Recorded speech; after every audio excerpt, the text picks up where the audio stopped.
ಎಲ್ರಿಗೂ ನಮಸ್ಕಾರ. ಸುಮಾ ರೆಸಿಪಿಗೆ ಸ್ವಾಗತ. ಇವತ್ತಿನ ರೆಸಿಪಿನಲ್ಲಿ ಸಿಂಪಲ್ಲಾಗಿ ಒಂದು ನುಗ್ಗೆಕಾಯಿ ಗೊಜ್ಜು ಮಾಡೋದು ನೋಡೋಣ. ನಾನು ಹೇಗೆ ಮಾಡ್ತೀನಿ ಅಂತ ನಿಮ್ಮ ಜೊತೆ ಶೇರ್ ಮಾಡ್ತೀನಿ. ನಾನಿಲ್ಲಿ ಮೊದಲಿಗೆ ನುಗ್ಗೆಕಾಯಿ ಬೇಯಿಸ್ಕೊಳ್ಳೋಣ. ನೀರಿಟ್ಟಿದ್ದೆ, ನೀರು ಬಿಸಿ ಆಗಿದೆ. ಒಂದು 8 ನುಗ್ಗೆಕಾಯಿ ಹಾಕ್ಕೊತಾ ಇದ್ದೀನಿ. ನೀರು ಸ್ವಲ್ಪ ಜಾಸ್ತಿನೇ ಆಯಿತು, ಯಾಕಂದರೆ ಗೊಜ್ಜು ಸ್ವಲ್ಪ ಜಾಸ್ತಿ ಬೇಕು. ಅದಕ್ಕೆ ಸ್ವಲ್ಪ ಉಪ್ಪು ಹಾಕಿ ಬೇಯಕ್ಕೆ ಬಿಟ್ಬಿಡೋಣ. ಅದು ಬೇಯೋಷ್ಟರಲ್ಲಿ ಒಂದು ಪುಟ್ಟು ಮಸಾಲೆ, ಒಂದು 2 ಸ್ಪೂನಷ್ಟು ಶೇಂಗಾ ಹಾಕ್ಕೊತಾ ಇದ್ದೀನಿ. ಗೊಜ್ಜಿಗೆ ಎಷ್ಟು ಬೇಕೋ ಅಷ್ಟು ಹಾಕ್ಕೊಳ್ಳಿ ನೀವು. ಇದು ಹಾಕ್ಕೊಂಡು ತುಂಬ ರುಚಿ. 1 ಸ್ಪೂನಷ್ಟು ಎಳ್ಳು, ಅದನ್ನು ಹುರಿದು ಪಕ್ಕಕ್ಕೆ ಇಟ್ಕೊಂಡು ನೋಡಿ, ನುಗ್ಗೆಕಾಯಿ ಬೆಂದಿದೆ, ಸಾಕು. ಇದು ಅರ್ಧ ಭಾಗ ಬೆಂದಿದೆ. ಪಕ್ಕಕ್ಕೆ ಇಟ್ಕೊಂಡು ಇದನ್ನು ಮಸಾಲೆನ ಪೇಸ್ಟ್ ಮಾಡ್ಕೊಳ್ಳೋಣ. ಫೈನಾಗಿ ಇದನ್ನು ಪುಡಿ ಮಾಡ್ಕೊಳ್ಳಿ. ತುಂಬ ರುಚಿ ಇರುತ್ತೆ ಈ 2 ಇಂಗ್ರೀಡಿಯೆಂಟ್ಸ್ ಹಾಕೋದ್ರಿಂದ.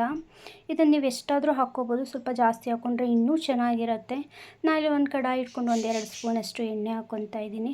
2 ಮೀಡಿಯಮ್ ಸೈಜು ಈರುಳ್ಳಿ ಸ್ವಲ್ಪ ಬಾಡಿಸ್ಕೊಂಡು, 1 ಸ್ಪೂನಷ್ಟು ಶುಂಠಿ ಬೆಳ್ಳುಳ್ಳಿ ಪೇಸ್ಟು, 1 ಟೊಮೆಟೊ. ಈರುಳ್ಳಿ ನೋಡ್ಕೊಳ್ಳಿ, ಗೊಜ್ಜಿಗೆ ಎಷ್ಟು ಬೇಕೋ ಅಷ್ಟು. ನಾನು ಶುಂಠಿ ಬೆಳ್ಳುಳ್ಳಿ ಪೇಸ್ಟ್ ಜೊತೆಗೇ 1 ಟೊಮೆಟೊ ಹಾಕ್ಕೊತಾ ಇದ್ದೀನಿ. ಯಾಕಂದರೆ 2 ಒಟ್ಟಿಗೆ ಹಸಿ ವಾಸನೆ ಹೋಗೋವರೆಗೂ ಚೆನ್ನಾಗಿ ಫ್ರೈ ಮಾಡಿಕೊಂಡ್ರೆ ಆಗುತ್ತೆ. ಅದು ಬೇರೆ ಇದು ಬೇರೆ ಮಾಡ್ಕೊಳ್ಳೋದ್ರಿಂದ ಏನೂ ವ್ಯತ್ಯಾಸ ಏನಿಲ್ಲ. 2 ಒಟ್ಟಿಗೆ ಹಾಕ್ಕೊಂಡ್ರೆ ಸಾಕು. ಸ್ವಲ್ಪ ಉಪ್ಪು, ಅರಿಶಿನ ಹಾಕಿ ಸ್ವಲ್ಪ ಟೊಮೆಟೊ ಚೆನ್ನಾಗಿ ಮೆದುವಾಗಿ ಬೇಯೋ ಥರ ಬೇಯಕ್ಕೆ ಬಿಟ್ಬಿಡೋಣ. ಈ ಥರ ಆದರೆ ಸಾಕು.